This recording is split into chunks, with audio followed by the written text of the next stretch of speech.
We had a 2-second meeting. Welcome back to the A-list Lowdown, guys. Coming at you Friday, end of your work week. Welcome to Friday. Welcome to your weekend. Friday. It is Friday, right? April 25th. Yeah, it is Friday. Yes, I know it's much. April 25th, 2025 with Scrambled Freedom and those blue neighbors. Yes, I have been kind of losing track of the days. Yeah. I was talking to Tony the Fag, and he said, you're just like your ancestors, just like nameless days on the plains. Well, I mean, that was one of my goals, because back in my corporate life, like, I hated Mondays, and especially when I was going hard, Fridays and now it's all just blends in. Like, I treat the weekends and the weekdays the same. I get up in the morning on the weekends and work, and usually maybe I do a little bit more stuff around the house or the yard or something on a weekend, but it's really the same. It's just, and I like, every day is enjoyable, and every day is good, and I don't really care what day it is. So you're welcome to the club, buddy. All right. I'll go first. I'll just get my headline story out of the way. I think you probably heard about this. It's been making the rounds. No, I don't think I have. No.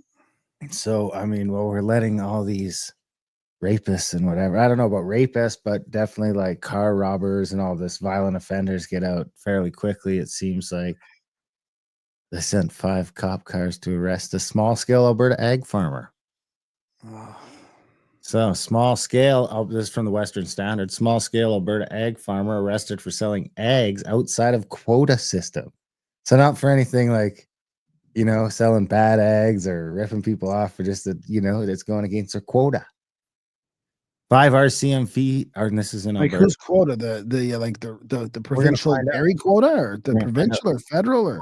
The 5 RCMP vehicles arrived to arrest him. Oh, this can't be right. There's a nice old dude here.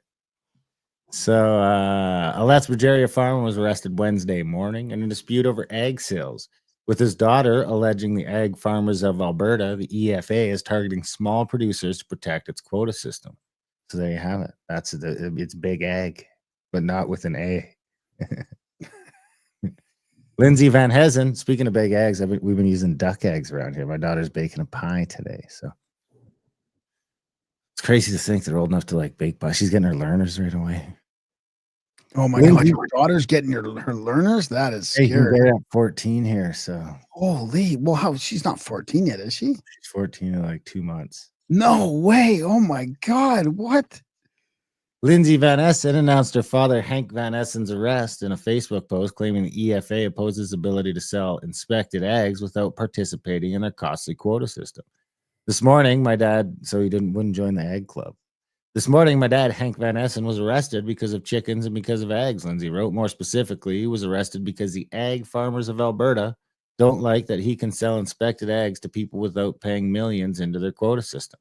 As far as we know, is being held in Lethbridge, Lindsay told the Western Standard in a text. It is my understanding from our neighbor that 5 RCMP vehicles arrived to arrest him.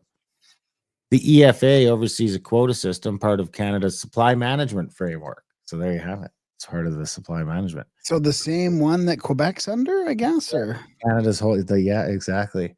Requiring farmers with more than 300 laying hens to register and hold a quota to sell eggs commercially. I mean, I could say that if it was anything else, like we got to inspect it once in a while to make sure your chickens aren't, if you're selling, because that's you're talking about a lot of eggs. You're selling a lot of eggs. You're selling like what's that? So if you had 300 laying hens, you're probably getting at least 250 eggs a day. So that's like what, 20 dozen eggs a day.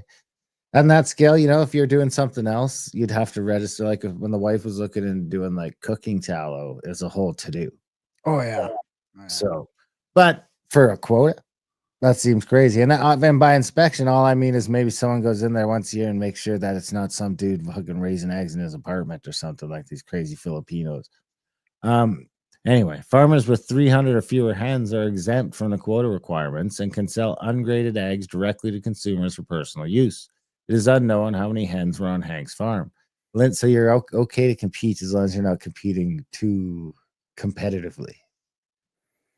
Lindsay describes the organization's control as a monopoly that demands a commission on every dozen eggs sold. The monopoly they hold over the production of eggs is absurd, so much so that they take a small farmer to jail and court to squeeze every penny out of him they can. Hank, 61, earns a modest income from his ag sales, according to his daughter. She urges consumers to support local ag farmers and express solidarity with other small producers facing similar pressures. If you are a smaller farmer who is also targeted by ag farmers of Alberta, please know that he is fighting really hard for you today, she added. Lindsay's call to action highlights ongoing tensions between small-scale farmers and Canada's supply management system, which critics argue favors large producers and limits. So it's not just like it's ripping off it's not just the tariff thing. It's also like we're wasting all this milk and it's squeezing out the little guy. So, and limits market access for smaller operations. Please consider buying from small local ag farmers who aren't regulated by the Ag Farmers of Alberta, especially today. Local RCMP said they can't confirm if Hank Van Essen is in custody. We can neither confirm nor deny, which I assume would be some sort of a privacy thing. Know what I'm saying? Yeah. All right, where do you want to go next? I mean, we said we'd go tit for tat, so you could go. Oh no, I thought we were gonna do one like. Okay, perfect. So here's. But I mean, I'll jump in if I have something to add or whatever. Like, just feel free to jump in when I do mine. But oh shit! I spilt my fucking shit. Darren's okay. Maybe I should go here then. You better go. I'm going to do my headlines. So this is a big polling swing towards the Conservatives, plus 4% from PPC. So this is from the National Telegraph. Let's see here. Should I do the window? I guess I'll try the window. We're trying to do the Google stuff here. We're trying to use Google as a platform because it works better with StreamYard. We're having problems with our audio before and all this stuff. So Wyatt, this is why I don't think that, your prediction you were talking about in the chats about what's his name, the podcast. That wasn't my prediction. I know, but who was it again? It was we had him on what? Levine, Jason Levine, and he's predicting like a liberal majority, and then Alberta, like it's just a bunch of stuff. Alberta's going to leave, and I'm like, this is why I don't think it's going to happen. I mean, Wyatt Claypool here talks about how the voters, the increase in liberal voters, if there are any, it looks like they're in areas where it doesn't make a difference. Whether it's big areas in Toronto, like downtown areas in Toronto and Montreal type stuff. But he's got a different way to look at it, where the shifts are happening in the areas where a change matters, or like, for example, if a bunch of liberals start voting in his riding, the one that he ran for before he was kicked out, it would make a difference, it's such a big win on conservatives. So it's an interesting way to look at it. But now he's talking about the polls, and there's have you heard about the polling, the neighbors poll? I have heard about that. So he's going to get into that now. Wait. Yep. For the record, my prediction was conservative majority. Wow. Okay. When was that? Oh, like 2 months ago on the show. There's even a short of it going around. But you were just ranting today, like you were pushing Jason Levine's prediction. Oh, well, no, I'm still sticking with my prediction. Oh, okay. It's just an interesting prediction, and I just like to. Okay. Yeah. I like to just argue it off, Okay, I'm just going to argue with him. Yeah, I agree. Yeah, I like it. I mean, it's good to push back on the different. I mean, it might be too big to rig, but it might be stolen too. I mean, I'm not scared to say that there's some stuff that's looking nefarious. What? You should be an electioneer. You should be a scrutineer. Scrutineer. Go down and it'd be great content. Can I be in there? Dude, our little town thing is so slow. It's like you'll see people wandering every now and then. I mean, most of the people probably already voted. It's probably going to be slow on Monday. But I think a scrutineer is when they're counting the votes. Yeah, maybe. So you get to go watch them count it. Yeah. I should have done it. I don't even know that I'm going to have time to vote. I mean, it really depends on the goose hunting trip. Okay. I should have advance voted. Here's the thing. I thought I had all week. Yeah. It was just last weekend. Yeah.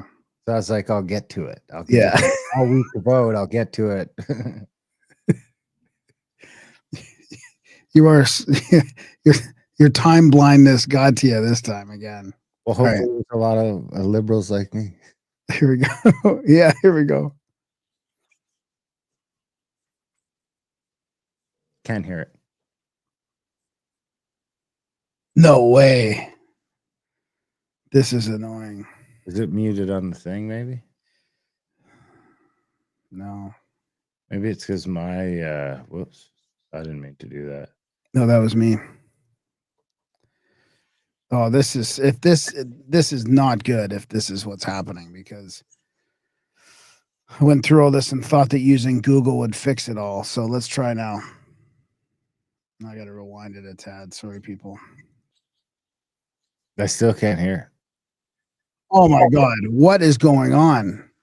I don't know what else to try. Did you share with audio? Yeah. Tab with audio? Yeah, and it's working in my mixer. And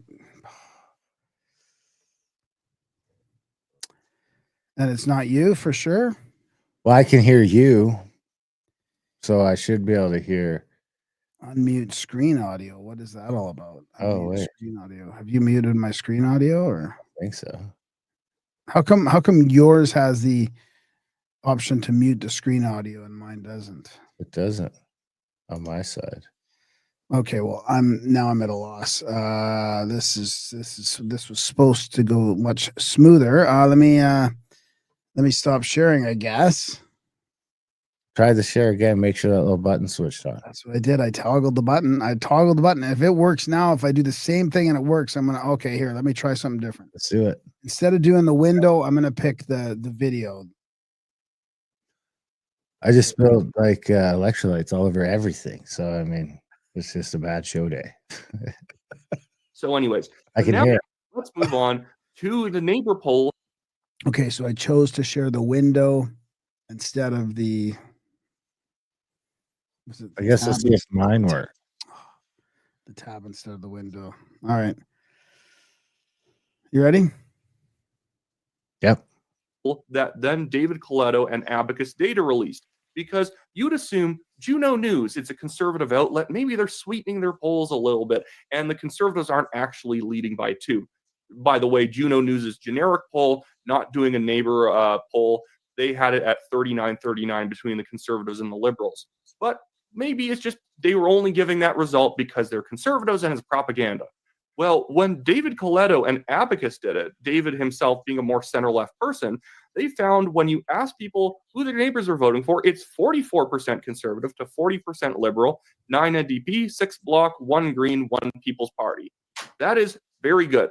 And you even find liberal voters are more likely to be saying that their neighbors are voting conservative than conservatives are to say that their neighbors are voting liberal. And this is the shy Tory effect. It is that a lot of people who are voting conservative, who maybe don't understand how polling works, and that when you answer a poll, they can't just leak your information and say, you know, that Dave is voting conservative and get you fired from your job with your hysterical liberal employer. That's a really good point. No, the thing is that a lot of people, though, don't understand that that's not how it works, and they won't answer the poll. Or they'll say liberal because it seems like maybe that's what the pollster wants to hear. It's irrational, but there's enough people who have that irrational thought that if I pick up the phone and take this poll, or if I answer it a certain way, it's going to have a negative impact on my life. So they'll give a wrong answer, or they will not actually take the poll at all. And if conservatives are not taking the polls at even a 5% or 7% differential rate compared to liberals, they're probably ahead. They are absolutely ahead. If there's even about 5 to 7 to 10% of conservatives who would have taken the poll, but they're a little apprehensive, they're a little scared, a little anxious, they don't want to do it, they just leave the phone down. I can even tell you the thing with the conservatives too is that they are a heavily minority party now in terms of their vote. East Asian, South Asian, actually Persian, very conservative voting groups, Orthodox Jewish, conservative Jewish, very conservative voting groups right now, and they are going to be less likely to actually pick up the phone and take a poll compared to other groups. So those were great numbers. But now let's go into some more conventional polling. And we will go to one of my favorite pollsters aside from Abacus, and that is Innovative Research. Before we do that, I'm just going to comment. I mean, we're at the mercy of the white boomers, basically, is what he's saying. Well, that's the only people that are going to answer the polls, really. I mean, I won't even answer a number if it's not. If you're not saved in my phone, you ain't getting through unless you text me first these days. And then there's like a 20% of the population that's probably just so had it and belligerent with it that, you know, when you text them and they're like, "Fuck you, just leave me alone," or "Stop, don't text." You know, there's just. Do you remember the polls? Do you remember what the polls said in the Saskatchewan election? Just recently in province? What's that? They said the NDP might win the popular. They were off by 15%. 15%. This is how bad it was.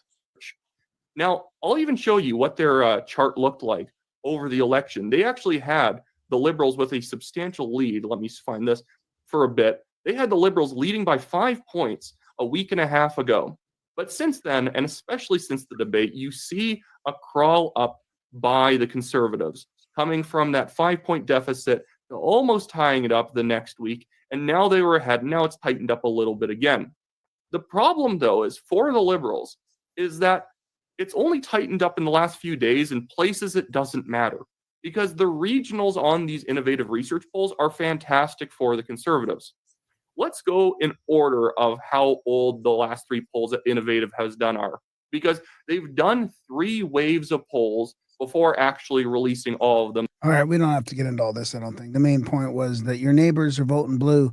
There's a big, there's a big thing about neighbors. Like you're okay to tell somebody your neighbor's voting blue, but you don't want to say that you're voting blue.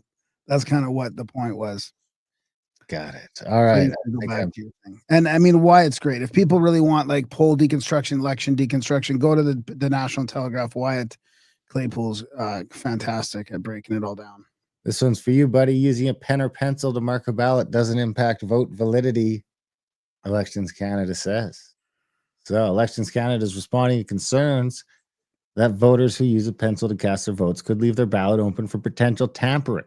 The agency took to social media over the weekend to respond to posts on social media platform X that encouraged Canadians to bring their own pen or marker to the ballot box to ensure their vote isn't altered. We are seeing posts where people are claiming that you have to use a pencil to mark your ballot. Not true, Elections Canada said. Poll workers are legally required to offer voters black lead pencils because pens can malfunction by drying up or leaking, the agency said, which could compromise a ballot's integrity. That does not mean voters must use the pencils provided, however. So long as your ballot is marked properly, it will be counted. In a federal election, nothing prevents you from using your own pen or other writing tool to mark your ballot. Elections Canada also outlined the process it has in place to ensure the integrity of each 11. Marked ballots are never handled by election workers unless the voter or witnesses are present, the agency said. Ballot boxes are secured with an official seal, which is signed by election personnel. The seal is only broken when the ballots are counted on election night. All ballots are counted by pairs of paid election workers, and by law, the counting is done in front of witnesses who do not work for Elections Canada, usually the candidate's representatives. The agency said the witnesses observe each step, including the breaking of the seal on the ballot box and the removal and counting of each individual ballot. The ballots are subsequently opened individually and are shown to everyone in attendance to ensure there are no chances for workers to smear or modify the marks made by the voters, Elections Canada said. So advanced polling is currently underway. Not anymore. I missed it. So and the election is on the 28th, of course. So okay, I'm gonna get you back. I'm gonna get you back on that. So if that's not causing a problem, what about this? After a record-shattering turnout during advanced polling, something like what, 9.5 or 7.5 million or something, which I think it's 2 million at least over the 2021, which was probably, I bet you, over the average already. But look at this. Elections Canada will allow some ridings to start counting ballots a little earlier. Interesting. I'd be interested to know which ridings. Okay, here we go. Mrs. FE here. I am not okay with this. Pierre's riding. See, this is what happened. So I highlighted this and it's gone. So what's the point of, and that one's still highlighted. So user error. So no, how can be? I just highlighted it and it's gone. Well, what am I supposed to do with it? Right click and save it, or how can be? I got the extension that you recommended. So Pierre's riding is one of the ridings that has permission to start counting ballots 6 hours before the polls close. This opens the door to fraud. This is unacceptable. And somebody here had a really good thing. The game is rigged, ladies and gentlemen. Disqualifying candidates from leadership race, 86% election results, disqualifying MPs to open space, and now this. The reason why I want to play this is because someone says, and now I can't find it, not adding confidence. However, scrutineers must be present. The Liberals have to win somehow. The only way is by cheating, and this opens the door to huge fraud to take place. Elections Canada is the voter fraud arm of the Liberal Party. But where is the comment that I actually wanted just to read? And it's basically, it's because they can figure out how many votes they need to bring in, right? This is a bad idea. Everybody is in high alert of election fraud. Why do this and open the door to many, many questions? Stick to the rules, darn it. I'm trying to find the quote here that says, as long as the election years, as long as it's the same process, I don't think it matters to me. No, it does, dude. Because look, now they know how many busloads of new voters to bring in. I mean, it's not okay. Like how many ballot boxes? You can't do the busloads of voters in Canada. Well, can you pull a box of fake ballots in? I mean, Election Canada needs to know how many Liberal ballots to create to make up the difference. I mean, this is what people think. Especially after what happened. But people are idiots. You got to remember that. I don't know that because, like, when I go in there to vote, my name is registered to my address. It's like I know, but they've got a box of ballots they can bring in. If they're like, holy, Pierre is like running away with his riding, or let's say it's close. There's no way Pierre's losing this riding. Let's say it's close, and they know it's going to be close because they've counted it 6 hours early. Now, are they allowed to? Are they allowed to talk about that openly, or do they have to keep quiet about it, hush hush, until it's over? But what if they know it's going to be close, and then they just have to bring in like 150 fake ballots? Well, let's see let's see how close it is. The vans will back up with the boxes coming out of the back. the Biden boxes. Well, I mean, you brought it up, so let's switch over to this, and then I do have a clip from a fellow Calgary boy. But this is now this is old. Now we seem to miss this because maybe you heard about this, but I didn't. But so you remember Buddy Arya is the one that they kicked out of the leadership race, and who Mark Carney subsequently took over his riding, right? Nepean, the one Carney's riding in. So his son, Siddhant Arya, works at Brookfield. Unbelievable.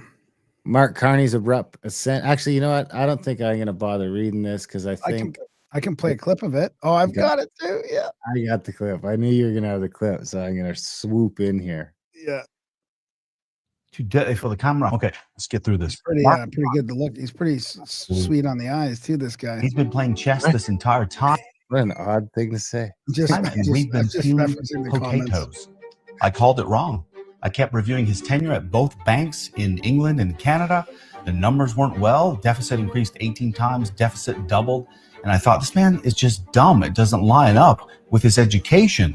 And then I looked deeper and deeper and deeper. And the conflict of interest that I have discovered is astronomical. And the surgical precision at which we've been duped is staggering. This is going to blow your mind. There's a 95% chance of probability with the succession of the events that I'm about to describe to you. So we all know that Jagmeet won the by-election in 2019 and took a seat in Parliament. In August of 2020, Mark Carney took position as vice chair at Brookfield Asset Management, one of the largest asset management companies in the world. In the fall of 2020, Mark Carney is appointed as economic advisor unofficially to Justin Trudeau pro bono, which means he is absolved of any illegal conflict of interest and does not have to disclose anything. Completely exempt. In November of 2020, Brookfield Asset Management announces Brookfield Asset Management Reassurance Partners Limited, located in Bermuda. We're still at the year 2020. Jumping to 2024, I will mention quickly that Mark Carney met with the Chinese president. Come back on that later. May of 2024, someone is appointed as the CFO of Brookfield Asset Management. I won't tell you who that is because it's very important, and I'll get to that in a moment. August 12th, 2024, Chandra Airy visits the PM of India with that same CFO for an unsanctioned trip, of which CSIS did notify the Liberal government, but nothing was done about it. Come back to that. September the 4th, the coalition agreement is terminated. This is a very important point because all of the control the Liberals had is now about to evaporate. Everyone acknowledges the only thing keeping them in power is the fact that Jagmeet needs to make it until February in order to get that pension. So keep that date in mind. February is their deadline to officially execute a plan. 5 days later, Carney was appointed by the Liberals Task Force on Economics. He's the only person still pro bono. Because he's not appointed by the PM, he is still absolved of any illegal conflict of interest. And this position gives him more leverage with the people and with the companies and with the business partners that he's dealing with. Extremely calculated move. Also, September 2024, Brookfield Asset Management solicits the federal government for $50 billion. 36 billion proposed, 10 solicited, and 4 from Brookfield themselves. No further details available on that one. October 31st, Brookfield announces plans to relocate the headquarters to New York from Toronto. Very important, as this move completely reduces Canadian government oversight that complicate conflict of interest. December 20, 2024, Brookfield has a shareholder meeting for the vote and restructure plan. Early January 2025, that move is approved. January 2025, Brookfield relocates to New York. You should be asking yourself right now why the asset company would want their headquarters moved to another country. The relocation shifts jurisdiction, further limiting financial access. They are no longer on the Canadian Business Registry. January 16, Mark Carney resigns. Bear in mind, he's proactively moved all of the investments, including Brookfield's, to an offshore account in Bermuda. That is now a foreign company, and it is virtually impossible to verify or access the portfolio or investments. The same day, he announced his candidacy for the Liberal Party. January 25, now comes the juicy parts. Chandra Arya is disqualified from the Liberal Party for being manifestly unfit. It's about to get good. February 25th, 2025, Jagmeet officially qualifies for his pension. Now the deadline has arrived, and it is time to surgically penetrate le government. March 9th, Carney wins the leadership race. March 14th, he signed in as PM. Now is when I tell you who the person is that Chandra traveled to meet the PM of India with to negotiate multi-billion-dollar deals. It was his son. Chandra's son is the CFO at the same company that Mark Carney was vice chair. And here's the brilliant moves. A new PM has 60 days to disclose their investments. Mark Carney calls the minimum legal allotted time for an election, which is 36 days. So the election will be over before he makes any disclosure. We still have a problem. He doesn't have a seat. The process to get a seat, which gives a lot of credibility to speak in the House of Commons, is also a minimum 36-day election period. The problem there is that this puts him past the 60-day disclosure period, and if he doesn't have a seat, this information might destroy his chances of getting that seat. So on March 20th, 2025, they revoke Chandra Arya's nomination, and Mark Carney gets his seat. For all intensive purposes, Chandra gave him that seat. Pause it. It's intents and purposes. Jesus Christ. Intensive purposes. That's what he said. Yeah. Damn it. Wrong. This is from Greg Galante in the comments. Is not the MP. Mark Carney is not the MP for Nepean. You can't delegate a seat to someone. He has to win it in an election. I think what this guy is saying is that he's in the election now, right? In the riding. So yeah, he's running for that seat. He's running. Well, that's what. Yeah. So, he's not the MP, but he's running for it, right? Ready? Let's finish this off. It's almost done. The succession of events all the way back to 2020 have been premeditated at a 95% chance. Mark negotiated a $250 million loan in October last year, met with the CCP in May of last year, advised the federal government to make investments in the exact same project as Brookfield, which he is 100% making profit from for the next 15 years. This man is one of the coldest, most calculating people I have ever seen. And the fact that Brookfield relocated its headquarters appears to me that they are fully under the impression that Mr. Carney can manipulate policy in order to increase the net profit tenfold. And he's already done it. There you have it. Yeah, that's a great timeline, a great rundown. All right. Well, this will be. I have the 15-minute Trudeau scandal clip, which is probably not worth playing. It's 15 minutes long. We could listen to some of it. Yeah, that's too long. Yeah. Why don't we just put it in the show notes for people who want to check it out? Okay. And then I'll finish up my stuff then with this one, like as promised. The conservative thing here, the conservative plan. Pardon me. The Conservatives released their costed platform the day after the last day of advanced polling, keeping a focus on cutting the tax and regulatory burdens on Canadians and aiming to reduce the deficit by 70% in 4 years. That's not reduce the deficit, that's reduce the furthering of the deficit. Conservative leader Poilievre on April 22nd introduced his platform as the one that would restore Canada's promise by lowering costs on crime, increasing the country's per capita GDP. Poilievre said his government would cut spending on bureaucracy, consultants, and foreign aid while boosting economic growth through expanded resource production. Poilievre, who has long criticized increasing government debt, has attempted to put fiscal responsibility at the core of his costed platform. The Conservatives say under their plan, Canada's deficit would drop from the Parliamentary Budget Officer's projected $46.8 billion deficit in 25-26 to just over $14 billion by 28-29, a decline of 70%. The Conservatives say their key measures will boost production and thus increase government revenue and taxes to offset expenses. The party says this includes $12.8 billion generated from the additional homes its plan would see built, $11.2 billion from the auto sector after repealing the Liberal government's electric vehicle mandate, $5 billion from the oil and gas sector after scrapping the emissions cap, and $2 billion after removing the clean fuel regulations. Poilievre had previously made Axe the Tax a prominent political slogan in reference to his party's commitment to eliminate the Liberal government's carbon tax, thereby decreasing the cost of food, fuel, and heating. But they stopped using the slogan after Carney reduced the consumer carbon tax rate to zero.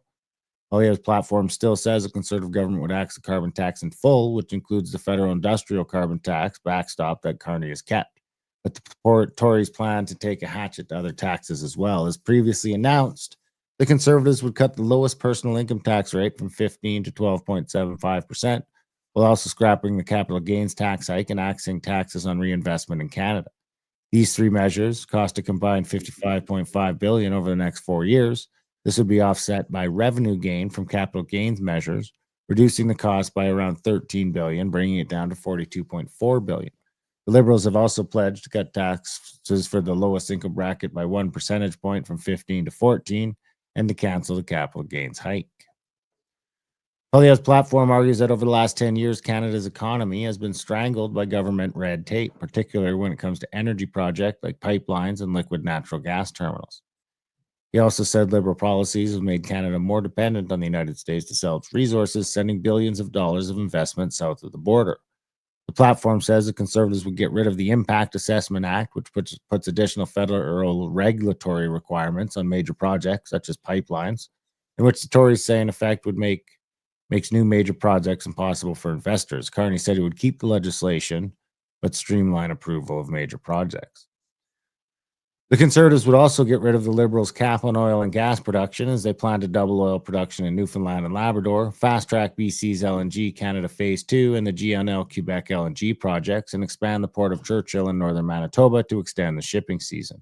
These conservative policies would no doubt please Canada's energy sector. A group of 14 energy CEOs in a March 19th letter asked the party leaders to declare an energy crisis and use the associated emergency powers to relax regulations within the industry.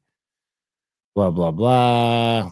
The Liberals have often accused Poilievre of wanting to implement deep cuts to social programs as he seeks to reduce the deficit. On the campaign trail, the Tory leader said he wouldn't touch programs such as dental care and pharmacare, which were born of the alliance between the minority Liberals and the NDP. The Tory platform does not mention cuts in these areas, but a number of Liberal initiatives will be halted in order to reduce government spending. For example, the Tories plan to cancel the Liberal gun buyback program, set to impact individuals this spring. They say this will provide $547 million in savings. It is currently unknown how much Ottawa will need to spend to confiscate previously legal firearms. Conservatives say cutting back on consultants would provide the savings of $23.5 billion over 4 years. Another sizable reduction in government expenditures would come by reducing foreign aid. The party says Poilievre has often said Canada should not be sending taxpayer dollars to global bureaucracies, terrorists, and dictators. Cutting back foreign aid would provide $9.4 billion in savings over 4 years, according to the Conservatives platform. The Liberal platform has pledged to maintain foreign assistance at $800 million annually. Poilievre has long promised he would defund the public broadcaster CBC, accusing it of pro-Liberal bias. The costed platform doesn't say by exactly how much CBC's budget will be cut. Poilievre's intention to retain CBC's French language service Radio Canada across the country is possibly complicating accounting. In the costed platform, the Tories say that $1 billion per year would be saved from scaling back funding for Crown corporations, including the CBC. These public broadcasters receive funding from Ottawa to the tune of $1.38 billion. The costed platform says $100 million will be spent every year towards supporting media freedom over the 4-year period without a full breakdown. Some concrete measures include increasing funding to local journalism initiative by $25 million for local news and providing $25 million to support Indigenous language media. Promises around media to seek to restore free speech, protect personal liberties, honor our shared story, and promote Canadian culture and history. What a concept. Along those lines, the Tories platform also promises to introduce a Freedom of Speech Act to repeal the Liberal laws, it says, are censorship laws, and to restore Canadian news content on Meta and other platforms. This is likely a reference to the Online News Act, formerly known as Bill C-18. Meta has complied by blocking news links for Canadians on its platforms instead of paying Canadian news outlets.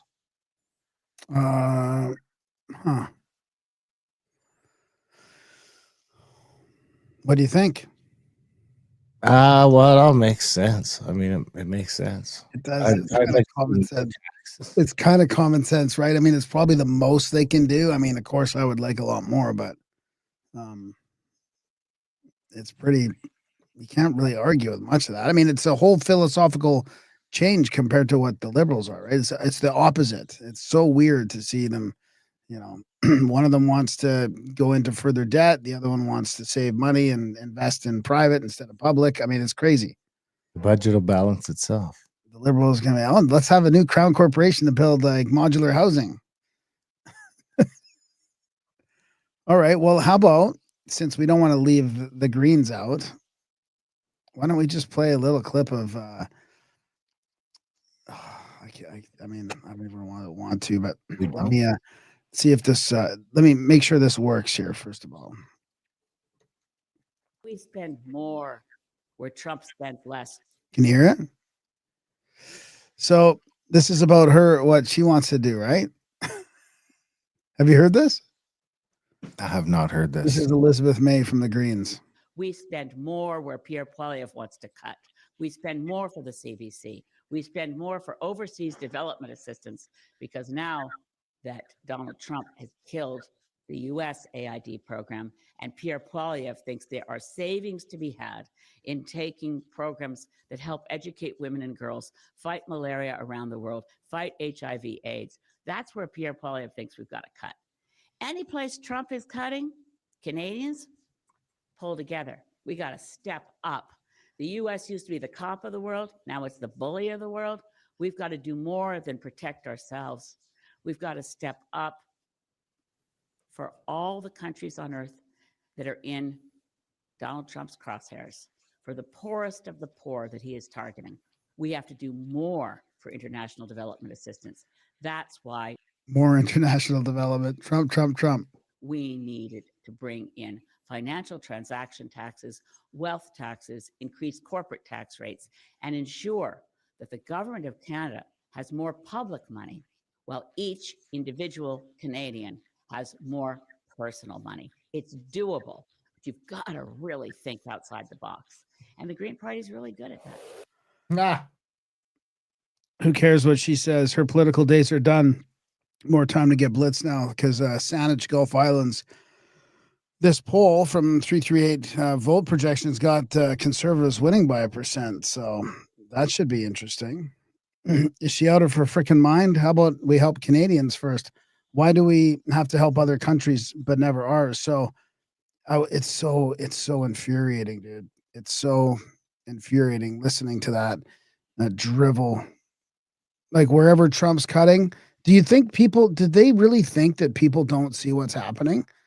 So you mean like this stuff, right, Elizabeth? Like the billions and billions in this 137-page thing, like a new partnership for sustainable impact investing in frontier markets, 19 million, 3 million for accelerating Ethiopia's response to COVID, 18 million for accelerating regional business growth in East Africa, all these, right? Where's the money going really? Where's it going? Elizabeth, is it Elizabeth? I almost called her Melissa. Is it going back in your pockets? Access to judicial services in Haiti, 21 million. Achieving equality through human right education, 18 million. Act Together for Inclusion, 18 million. This goes on and on and on. Additional support to IFAD climate finance loan. No thanks. Somebody else can go in debt for this stuff. Why are we going in debt for this stuff? Who are even paying interest payments to? This is all a big scam. Addressing environmental degradation in Cox's Bazaar district, 30 million. Hey, So is this my PDF? Oh yeah. I keep it handy all the time. It's great. Advancing comprehensive sexual, and there's the one for women. I mean, that's going to the WHO. I don't trust the WHO with that stuff. They're going to WEP, the Asia Foundation, Plan International Canada. It's a big grift. And if Elizabeth thinks that people aren't onto it, this is from Global Affairs Canada, and it's the equivalent of the USAID it's our USAID, and people are onto you guys. People are onto you. They know better now. Elizabeth, it's just infuriating. They want to spend more of our money overseas when we're struggling. Anyways, that's my rant about that one. Good one. 137 pages of that stuff, man. I Billions of dollars. Billions. Do you have more? Yeah, I got lots more. I just have to get the cats out of the way here. I forgot to lock the door. Locking the door lately. Let me just see here. Okay, so let me see. I was going to go. I'm going to stay local. I was going to do the CBC is just scrambling, dude. They're scrambling to do these last few days of headline, just grasping for headlines, trying to make up news. Have you been seeing some of the stuff? It's just so gross. Have you seen this one? The "Don't Push Me" thing? I don't think I have. Trying to get a highlight about violence from the conservatives. Meanwhile, Pierre's all calm. Carney can't answer questions. I'm lying through his teeth. They caught him in another lie about a Trump conversation, right? He just tells. Yeah, I've seen that. That's all over the place. It's all over the place. I mean, it's just one fail after another, and CBC's trying their hardest to hold this thing together. This is going to make you sick. I want to show you another incident that happened today with the media and with the conservative campaign. We've talked about this throughout this election, the way they've been handling them. And I don't mean sort of figuratively, I mean literally, touching them. There was a moment today that we want to show you. A reporter, our colleague Abigail Beeman with CTV, tried to ask Rob Batherson, a conservative candidate in Halifax West. He's also a former president of the party. She tried to ask him a question. Just take a look at what happened. Sorry, guys, we are just going to hold here. Mr. Batherson, don't push me, Riley. Mr. Batherson, can we chat with you? So that's it right there. She's claiming that this guy, this conservative leader guy or whatever, pushed her. Sorry, guys. guys. We are just going to hold today. Mr. Batherson, don't push me, Riley. He has his hand to himself. He Mr. didn't touch her. He just kind of Don't walked push me, got Riley. in front of her, right? What? Push me, Riley.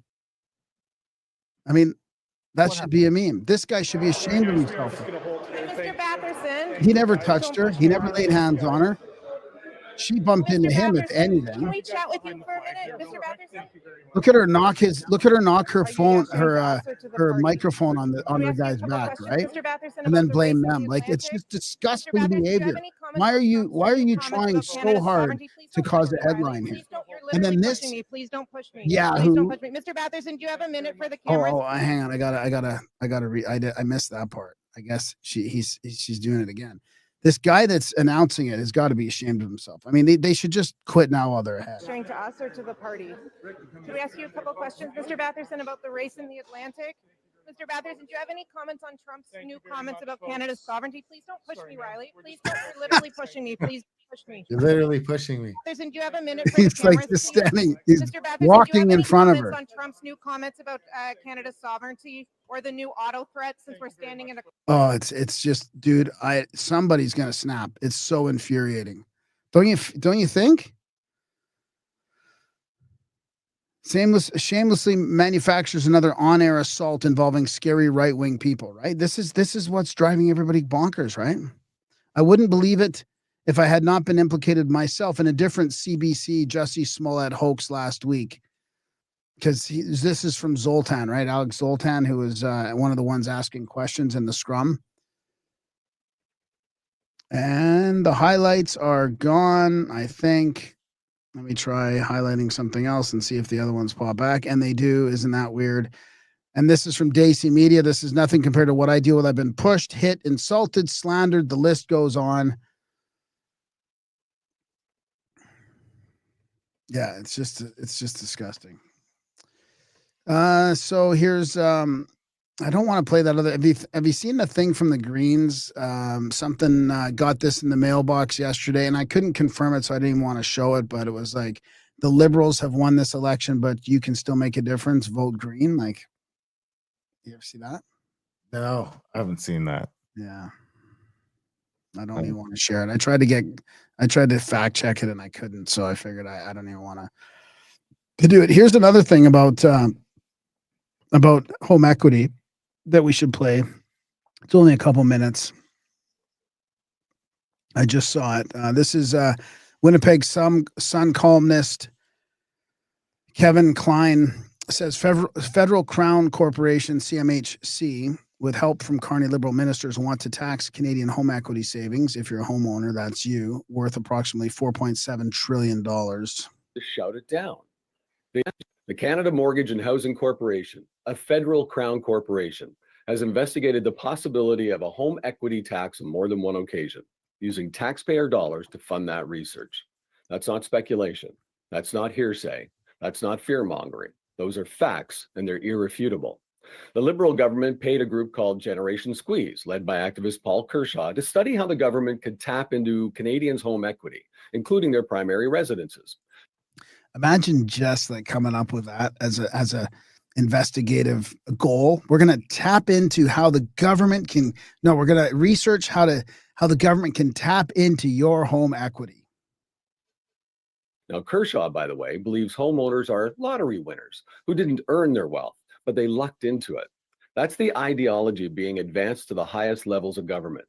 That's the ideology I have a problem with. But it didn't stop there. These proposals were presented directly to Liberal federal cabinet ministers. That's not a hearsay again. That's not a speculation. Those are facts, and they're irrefutable. And those same ministers are now part of Mark Carney's team as he positions himself to be the next Prime Minister of Canada. Yet, when this is raised publicly, the online mob didn't want to talk about the facts. They wanted to shout it down. They didn't check public records, CMHC reports, or even the government's own briefing documents. Instead, they defaulted to name calling and the tired claim of conservative fear-mongering. Let me be clear.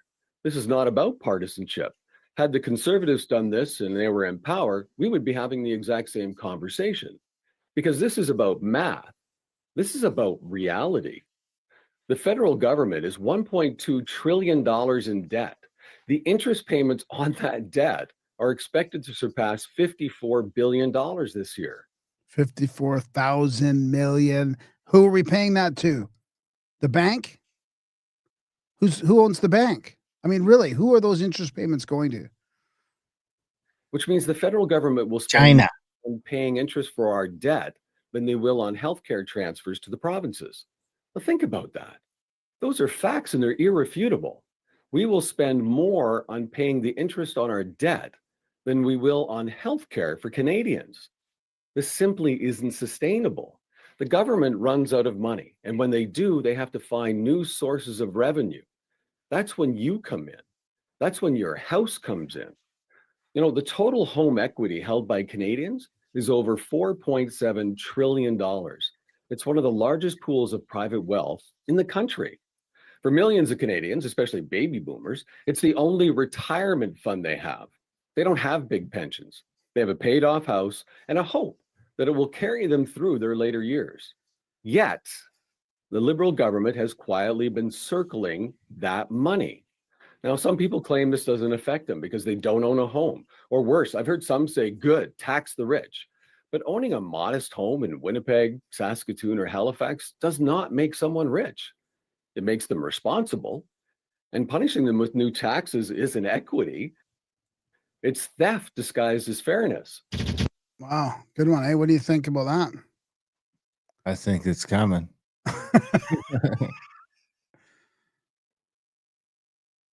Yeah, I think it is too. Let me see what else I got here. That one's done. That one's done. Let's hear from Saskatchewan here. Let's hear from my province. This is our premier and what he's saying about this. This is from Frank Vaughn. He says Saskatchewan is such a jewel, even if the socket is sometimes tarnished. This is Shelburne, Saskatchewan. It's my hometown. You see, Shelburne is about 3,000 kilometers from Ottawa. But these last few years, it's felt like it's been about 1 million miles away. And that's because we have had a federal government that has turned its back on this part of the country. They've made it more expensive for us to produce the things that we produce in Saskatchewan, like the most sustainable food, fuel, and fertilizer on earth. It made it harder then for us to get those products to market. And when we've tried to work with them to take down those barriers, to build a stronger Saskatchewan within a strong and united Canada, they've turned their back. Now, let me be clear. Saskatchewan will never be part of the U.S., but isn't it time? What about if Alberta and you were both part of it? That we had a government that treats us like we're part of Canada. That's why I'm voting Conservative and voting for Pierre Poilievre to be our next Prime Minister. You see, policies matter. Policies that make our communities safer, that allow us to not only develop our resources, but then get them to market. Policies that create good-paying jobs and opportunities for Saskatchewan people today and into the future. Policies that ensure Saskatchewan receives fair and equal treatment with other provinces in a strong and united Canada. Only Pierre Poilievre and the Conservatives are offering those policies. I'm tired of being 1 million miles from Ottawa, and it's time for us to bring this country closer together. That's why I'm supporting Pierre Poilievre and the Conservative. Huh. All right. Well, there's Mo. Hey, Mo. Hey, Mo.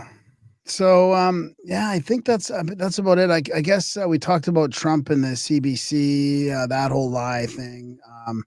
I got some stuff about the bigger agenda, what is killing Canada, but we can save that. I guess it's kind of more about. The next show will be interesting because we'll know who the new prime minister is, probably. Yeah, I could play like a small clip and then read this quick thing about the autopsy from Canada. How about I do that? Sure. So this is from, for some reason, I've been getting. Oh no, this is from Greater Destiny, Substack Greater Destiny. I just thought it was kind of fun because it just came out. Preliminary autopsy about Canada. What is killing Canada? The same cult that broke the United States of America beyond repair. That's my word. Canada's broken beyond repair. Net zero is economic suicide. Controlled demolition of the global economic and financial system is part of the agenda. See Cloward Piven strategy below. It's pretty interesting. This is, I'm not going to play this trailer, but it does look pretty interesting. It's basically the vision of the WEF types and the net zero stuff.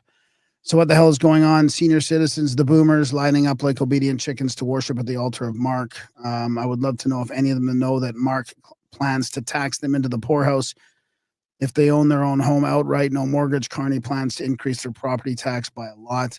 What's actually happening? Here's my theory. Trauma bonding. COVID created a collective trauma. Government became protector. Many can't mentally separate from that identity even when the facts turn. Neurochemical damage. We have to start exploring the real possibility that multiple injections of synthetic RNA have lasting neurological effects. Anxiety, aggression, disassociation. 3, psychological projection. These people aren't mad at you. They're mad at the part of themselves that knows that we're duped. They were duped. You're just the mirror. And then this is that home equity tax that we just played the clip of, actually. So this is kind of nice that they're among the quiet killers draining the life out of this country is a proposal too absurd. It should have been laughed off the political table. Yet here it is floating through the political bloodstream like a clot waiting to hit the heart. But this is part of where's the Piven thing? I thought it was here.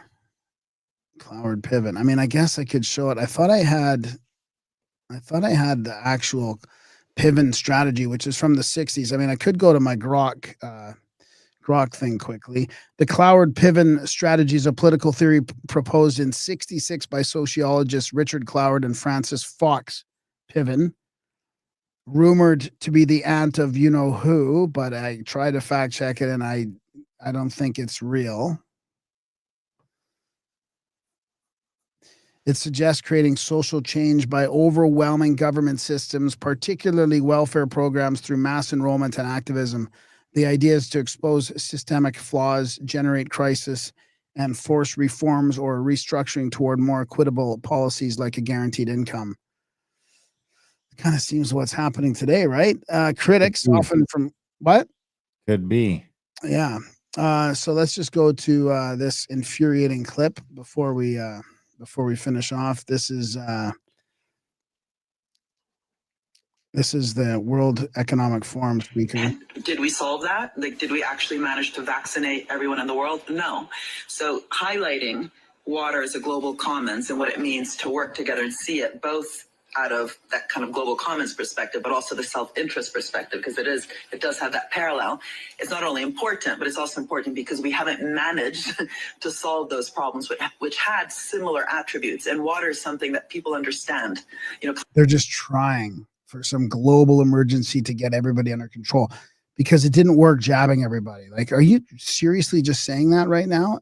Climate change is a bit abstract. Some people understand. And climate change isn't working. So water. Understand it really well. Some understand it a bit. Some just don't understand it. Water. Every kid knows how important it is to have water when you're playing football. Oh, they got the new leader for it. So there's also something about really getting citizen engagement around this and really, in some ways, experimenting with this notion of the common good. Can we actually deliver this time in ways that we have failed miserably other times? And hopefully we won't keep failing on the other things. But anyway. How about you just give up? How about you just give up your battle for control? Of course, the people are showing here's your water crisis guy, the old old Nestle dude. Rayback or whatever. Yeah. So I guess we should maybe talk about predictions, eh? Translation. We didn't kill enough of you yet, so somehow you rotten humans used your brain and didn't fall for it, but you understand water, carrot, and let's dangle that threat. I'm still going to stick with my prediction of a conservative majority. Okay, I think I'm going to say conservative minority. I think it'd be nice to see a majority. I don't think it's going to happen. Somehow they're going to make sure that it doesn't happen. But I think your prediction is possible. I mean, I think that this is very similar to what's happening down the South. As there's that, what did they call it? The shyness, the Tory shyness is in effect, and the polls are all off like they always are, but more so this time. And I think enough of these ridings will flip, like Green, like Elizabeth May is going to lose. She'll lose her riding. I bet you. I mean, people have had enough and they can see through this. Paying attention too is the other problem. So Well, I Yeah. guess we'll see. We'll have a show the next day, so we'll have a nice. The next day, we'll have a nice post-mortem of what happened. So, if you guys liked what you heard, check out the alist.ca for all our other episodes on podcast forum and to support us over there. And if you're on YouTube, make sure you like, subscribe, and share. Hopefully, we'll be able to get monetized soon. I mean, it's taking forever, these bastards. But yeah, we hope you enjoyed it. Of course, check out Grimerica.ca for other podcasts. We got a bunch of other shows there and audiobooks and trips and everything else that you guys might get a kick out of. Yeah, check it all out. Grimerica.ca. Other than that, we love you guys. Have a good weekend. Don't forget to vote. And we will see you next week with a new ruler.